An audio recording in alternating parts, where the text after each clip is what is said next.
Kia rong, warm blessings, nói your Mastershamanpalichee. Ôn anh nhỏ, tu hai lu rong là mua, tu hai lu pay là mua, tu chỉ hai lu li là mua. Họ tu neng, dành lu tiết tỏ sai. Tu chỉ mua bảo linh đỡ, là lu hai tia, mua tu mua tây bảo linh nọ. Lúc nọ, cú mua ít ra đá neng là ya neng neng. Cú nhớ hồ ra neng neng nọ. Cú yo lọt khi thiên thua, trâu này nó, trâu này bao, trâu này bỏ. Có này cỡ tàu, đỡ ra đá neng nọ mù. Mù khờ, lo chỉ rong lo, mua trò bỏ chê. Lo rong lo này khởi chìa, trâu hồ nên đua xia, có này chơ, có này dây. Do tư bỏ, thiết họ nó ra đá neng, chớ cú ra nó lỡ. Đỡ lỡ tê, lỡ tù, lu, lu dâu lu lù. Do lù, chỉ mua trứng, chỉ mua măng. Nên đó là lòng của đại video nó. Cú vào thiết chia sẻ tìa. Ra ra neng là do neng neng nó. Do bá tổ này là do giờ này qua đã chỉ là đây nó là này bao nhiêu rồi nên luôn cho xia. Hả tìa. Qua tổ neng gian dành. Thiết lì do khó rong chấp lỡ trong này nữa.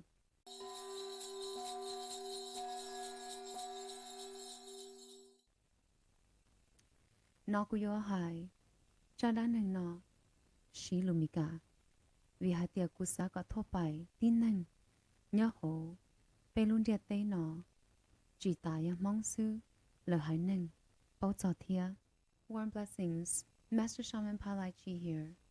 Today I wanted to tell you the story of the worst and nastiest client ever that I have met and that I had to face off with for the last 2 years here.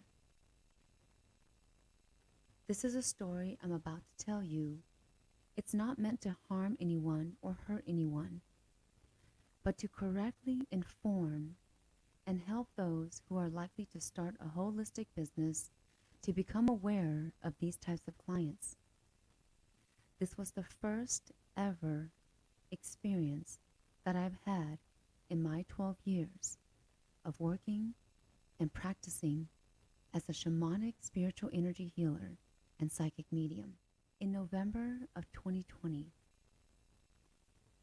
the worst client contacted me through a free reading. It was an appointment that I did for her for free, and then immediately after that, she scheduled an introductory reading on December 1st. After I did the introductory reading for her, she made a third appointment for a 60-minute healing session. It was for a spiritual diagnosis and healing.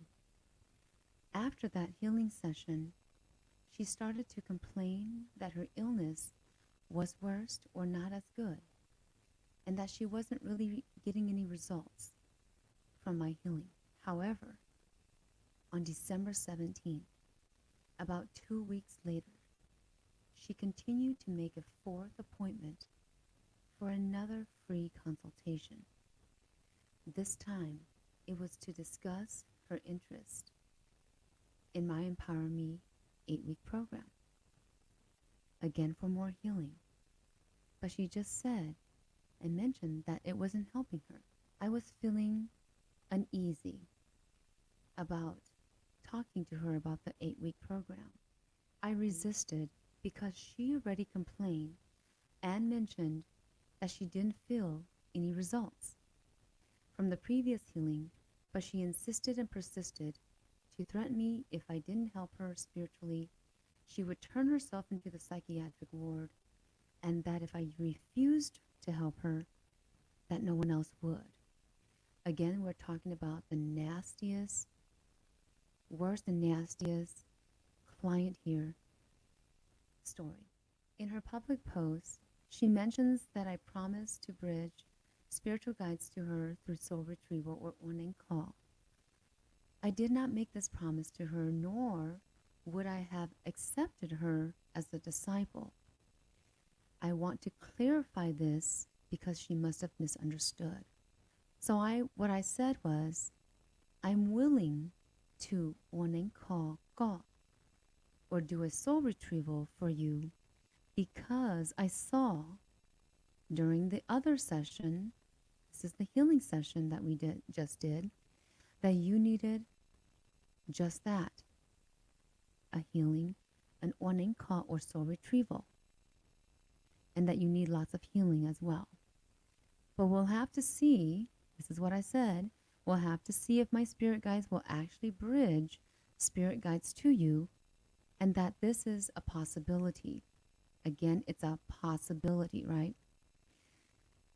Then I also said, if they end up allowing me to do that, then I will likely become your seafood. In the part of me saying this, I also mentioned that I will need to do a second spiritual diagnosis specifically on that, meaning on her shamanic journey, right? On who is her guides, all that good stuff. So after I said this, she must have misunderstood, and then she jumped with joy and turned my words against me immediately. She was thanking me already and saying that I have agreed to be her seafood and that I would take her in as a disciple. I stopped her and I even clarified it as we did the 2-hour phone conversation.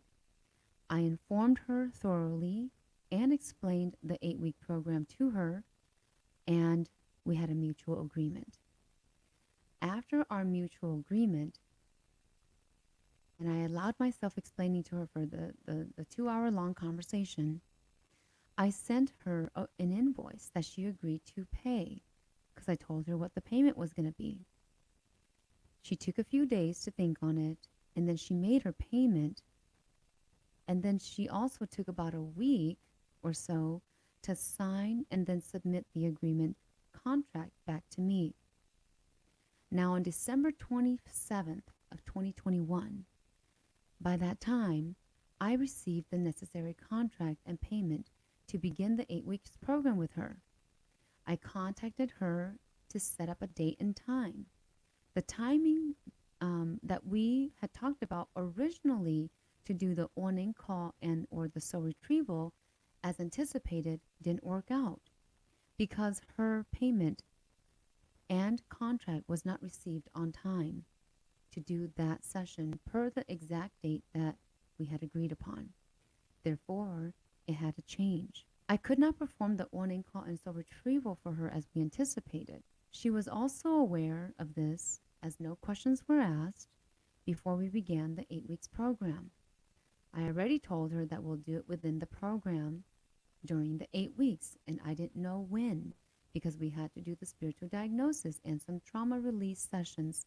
This is what I typically do. For those of you, if you're viewing this, you know how my program works. Sometimes it's a 4-week and sometimes it's an 8-week. It just depends because it's personalized. However, I did clarify this to her through an email as well.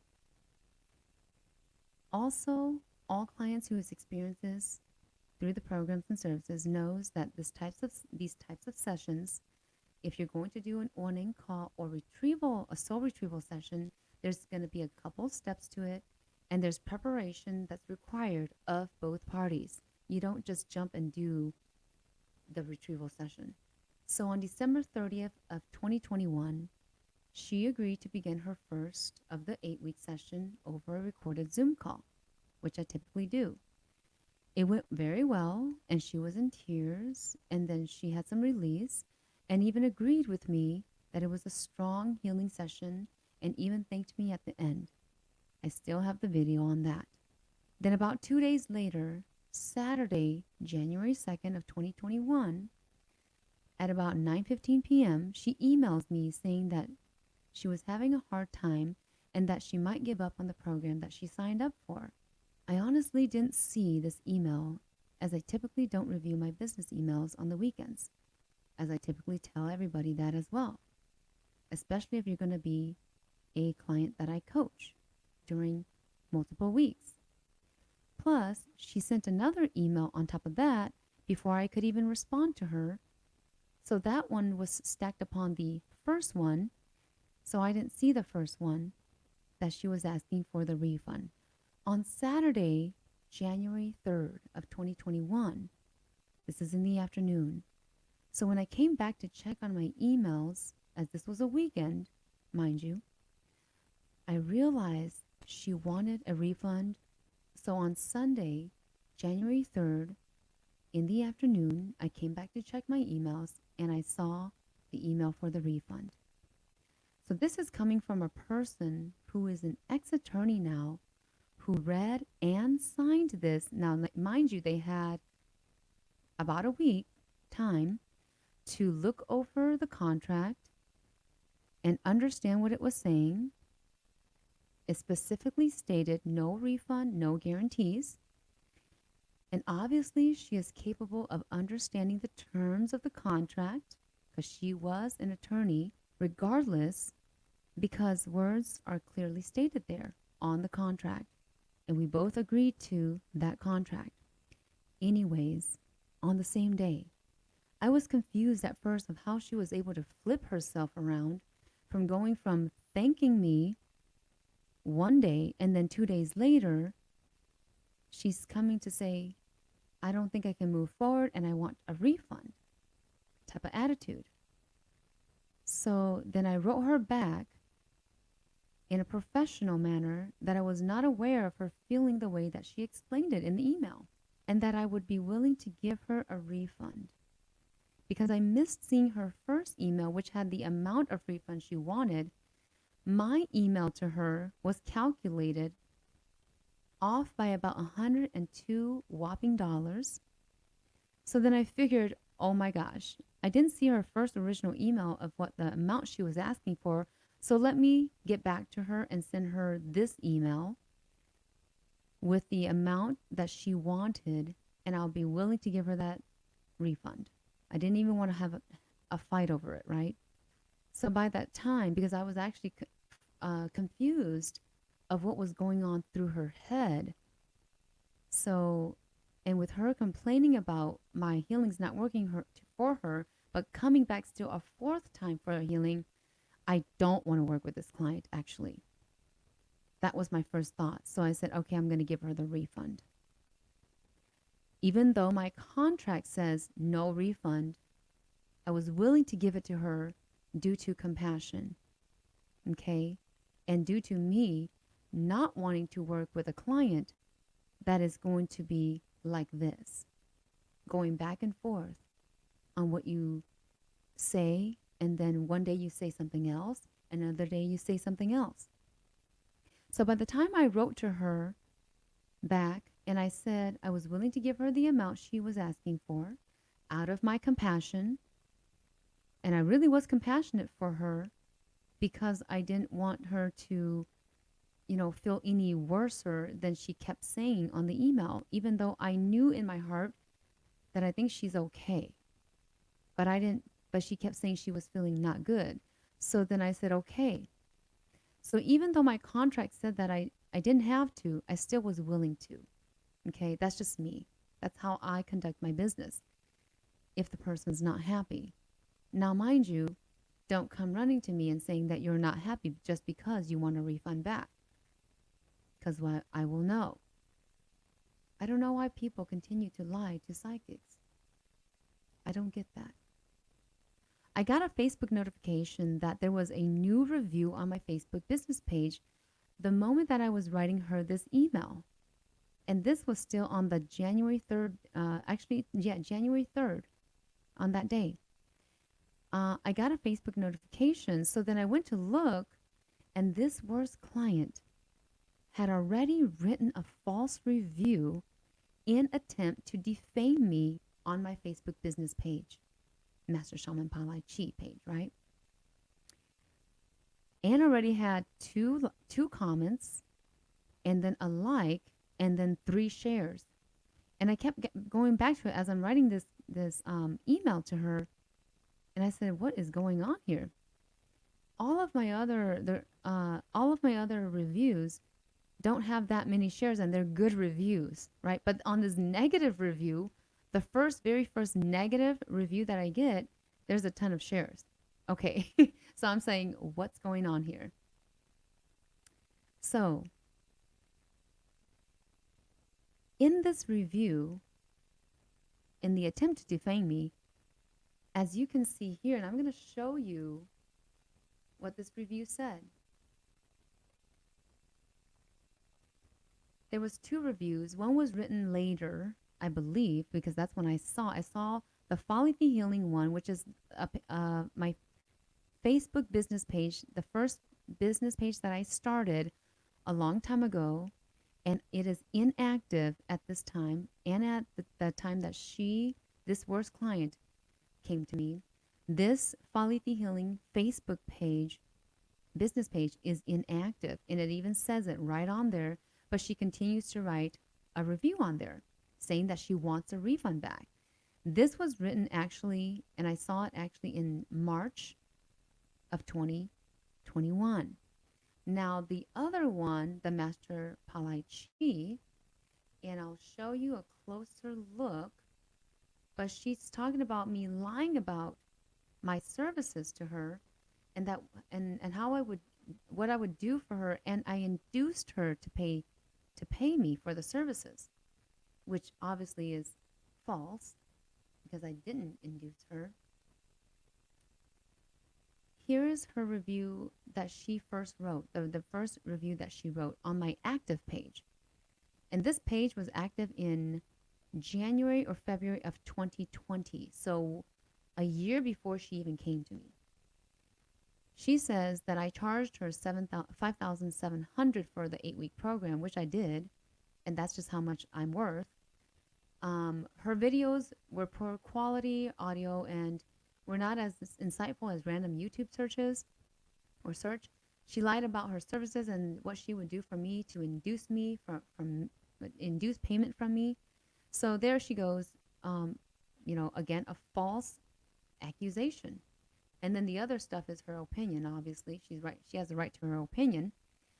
But what I found was interesting on this review is there is a person that I know personally and has not liked me for the longest time. She comments, or she doesn't comment, but she puts a sad face emoji underneath this worst client's review to me. So just think of it. Think a little bit here. Something ties together here, right? And it'll tie more as I go. But this person puts a sad face review. She's never supported me in my shamanic journey or spiritual journey or anything since our childhood. And she's never liked it anything that I posted. But here, sure enough, I go look, and there's this person that I know personally from childhood is also related to me, and she puts a sad face as if she's feeling pity for this worst client. On the next day, after discovering this on January 4th, 2021, I emailed her to take off the false review so I could send her the refund. But she continued unreasonably to be malicious through multiple emails and texts as well, saying that she wants to sue me and that she was going to take me to small claims court.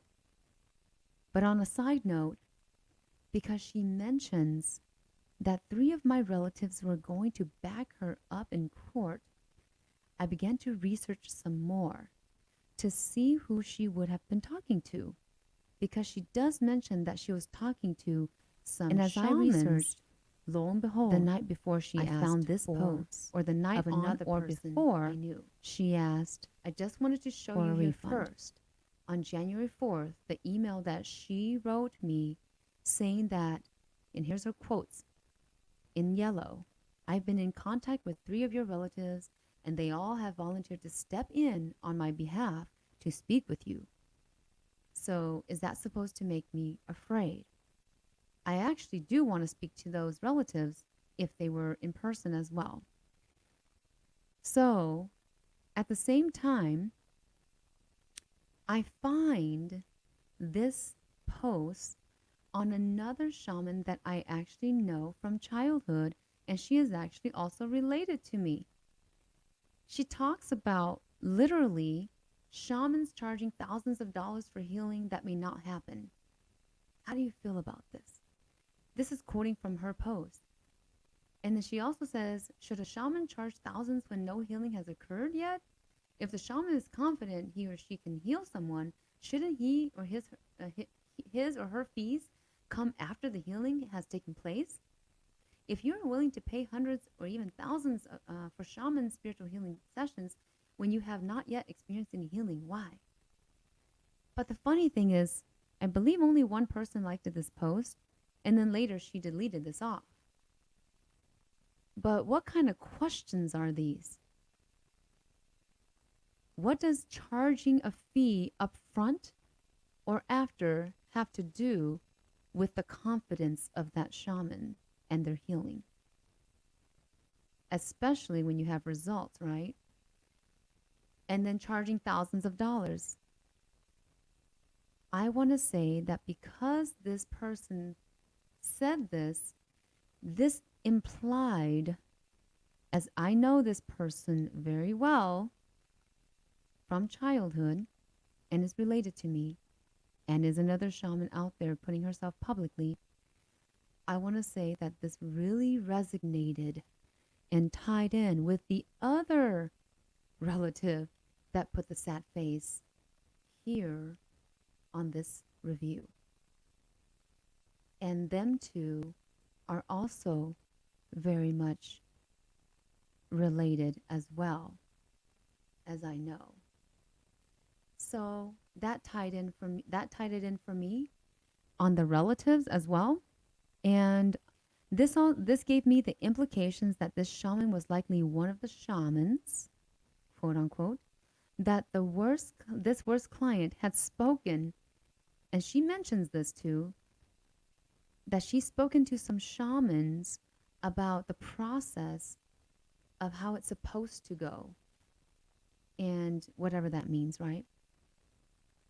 But I already spoken to her about the program and that my program is different from other shamans out there, and she understood that. That's why she signed the contract and was willing to pay a deposit, right? But obviously, we know for a fact here, implied fact anyways, that there has been some biasness in the advice that the other shamans had given her. Okay, so biasness. In March of 2020, okay, and I'm just going to put this out here because right now we are talking about the worst and nastiest client that I have ever experienced in my life up to this point.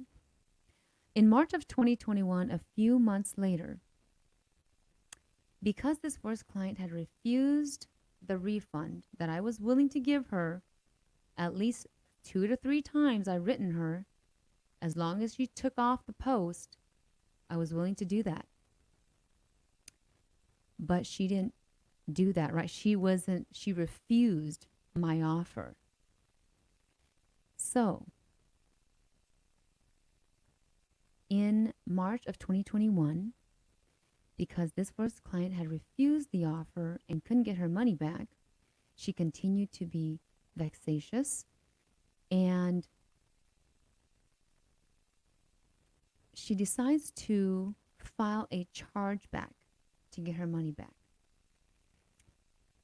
Well, all she had to do was ask again, nicely, and remove her false accusations that she had done publicly already out there. And people had already shared this post and it's already been talked about. And I would have just sent her the refund if she would have taken that simply off and reversed what she did. But evidently, she lost the battle that she started with that chargeback because I gave evidence to her credit card company and she lost the case. After that, it was emails upon emails upon emails of nasty, psychotic, sexually harassing, and sexually assaulting emails to me, such as these ones here. I would find them in my emails, and it would be weird and disgusting. The first one here says, every day I pray for your sickness and death.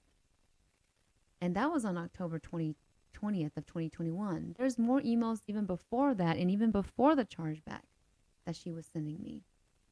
Calling me all kinds of names, using profanity, all kinds of things. And here in October, she goes into death and sickness, and she talks about to not forego a refund. So we'll talk about that a little bit in a little bit as well. But this is the type of email she's been sending me. Here's email number 2 example. She talks about taking a deep breath, and then she says a bad word in hmog. And then she says, you're going to act then when it's cutting to your money. And, you know, really, I don't care about that. The other thing is that she's saying for me to meet death in a car crash. She's wishing really bad things for me, and that my husband would do something to me, or an inflicted gunshot, cancer to the body. You guys decide on this. Read this for yourselves, right? This is over herself not accepting her refund. Literally, she made it this hard. Here's another nasty example email from her. A nasty email example from her that says, pray. She still prays for sickness and death to me, right? And then some other nasty long words that she said, and that she's saying that she is telling the story, her story, to save other Hmong women from getting conned. Now, come on. Who's conning who? You guys make that decision, right? I'm not going to tell you what to do. And I'm not going to tell you what's right or what's wrong or what's false or what's not. I'm just saying this is what I have from her. Now, mind you, this is another one from YouTube. So she went on to emails. Through emails, she tried to text me, but I blocked her. She also went on to YouTube. Mind you, she did it through Facebook first, and then it wasn't enough. Here, this one's actually May 29 of 2021, so before the other ones, before the emails. But this was on YouTube, and she's saying that I made her pay $5,000, $750. And she didn't pay that full amount, by the way. Again, that's a lie. Then I also made her sign a contract and then refused to provide her services that she paid for. We did literally one session, the very first session. And then I told her what I was going to do already before she signed the contract. That's why she signed the contract. Who is willing to agree to a contract if you don't know what's going to be in the program? You can't be that dumb. Her threats on YouTube, there was a couple comments, right, to the one that you guys saw there. So in August of 2021, she decides to file in small claims court and still mentions how my relatives were helping her still, and that they were talking about me and that I should hear the things that they were saying. So whether that's true or not, I have no idea. But it is what it is. That was in her email. In September and October of 2021, I rebutted her claim. She ends up pulling her own case that she started in small claims court, and that was the end of that. And I said, good. I got so tired of her malicious nonsense that I tried settling with her again. Again, through my compassion. I was tired of getting the nasty, disgusted emails. I would wake up and then I would see the time that she writes. And then if you look at this, she wrote this email in November of 2021 at 3:13 a.m. I'm just going to pause here so you guys can think on this, right? Or do you have to, right? Do you have to think on this? Right? So I got so tired that I sent her some conditions. If she could do the conditions, 3 conditions, or it's 4 conditions, but the last one was just to mail me back the signed agreement. The 3 conditions that she had to do was mainly to reverse what she did, take off her false claims, her false accusations, disclose to me those relatives' names if it's true, and then remedy what she began, right? That's all I asked. But on another post that she publicly put out there, she said that these 3 things were impossible to do. So on March 29th of 2022, a few clients of mine reaches out to me, and then randomly they had let me know that Ma Yang here created a public group in pursuit of continuing to harass and defame me. She's under several different names, by the way, behind a curtain, right? She continues to keep her harassing Facebook page active and running still today. I just wanted to point out on one of the Yelp reviews, the versions that she wrote, she's saying that she never released my guides to me. Instead, she stole them and used their abilities to make money. I'm not the only one. By Go Gai Ying Y. This is a public post on Yelp, right? And this was in April of 2022 when I discovered this. But she wrote the Yelp review earlier than that. This one says, if you look at the date, it's 3/21/2022 when she wrote this, saying that the shaman scammed me of $5,750.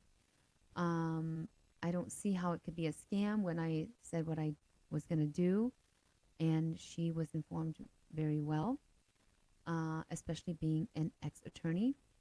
Also saying that had it been clear to me she would not actually release my guides to me, I would have not signed the contract. So this also tells me that if I didn't release her guides to her even during the 8-week program, or if I did it earlier, because she only did half the payment, if I released it earlier, would she have gone on and did the other half? Question mark. And this is why, exactly why, due to this type of client, the worst and nastiest client, that I have a contract in place. Some of the things on the bottom here on this Yelp review is what she has in her Facebook page. And it is all false. False claims, false accusations. Then finally, in June of 2022, I got so tired of waking up to crazy sexually harassing and assaulting emails in my inbox that I just sent her a refund check. I literally just wrote a check, sent it to her, which she also took a few days to think on it, and harassed me some more with a phone call and some more emails, right? Left me some nasty voicemails that I could share, but not going to. Did it stop there? No, it did not stop there. And before I move on, this was another version edited of her Yelp review. She continues, right? This worst client even went as far-fetched as to doing more edits on her Yelp review, as you can see here. After cashing her check in early June, in late July of 2022, she goes and she revises this version on Yelp. You go from this to this, because evidently on August 18th of 2022, after presenting all her 1.5 long or almost 2 years of receiving nasty personal emails from her, I sent the nasty personal email copies and solid evidence to the courts. The judge approved it, and that she was found, in fact, sexually assaulted me and she was served by the sheriff the petition for restraining order. So for my viewers, you should see between the lines by now. What happened in this case? What was the true moral of this case? And who was doing what to who? Who was scamming who? To back myself up, how does a spiritual life coach or any high-level business, how do they charge their clients? Or have their clients agree to terms and conditions? That's completely normal, especially if they want to get the client to a goal, right? Most people's mindset are corrupted and has yet to be healed. My business model is in the way it is because I've ran into doing my business, my services, without charging people first when I first began. But since then, I've learned a ton that some people will not do as they say. They just won't. And that people don't pay you after you do a service for them. Now, because it's in the industry that it's in, shamanic healing services or psychic medium or energy healing, some people just don't pay you, or they will complain to not have to pay you afterward.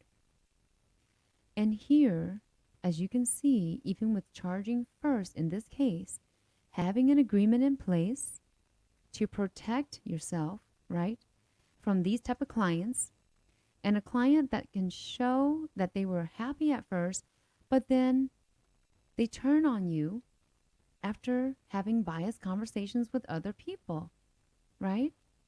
There's not enough trust in this situation for her to even be my client. And I felt this at the beginning. But I also didn't want to say goodbye to her because she also showed that she was crying, that she was thanking me during the sessions. So I said, okay, we can move on. But this is what I have faced as a healer and business owner. So I am called to bring my healing services to the masses and not just the Hmong community. Because of how my gifts are, I am able to apply it to the mass majority of people in the world.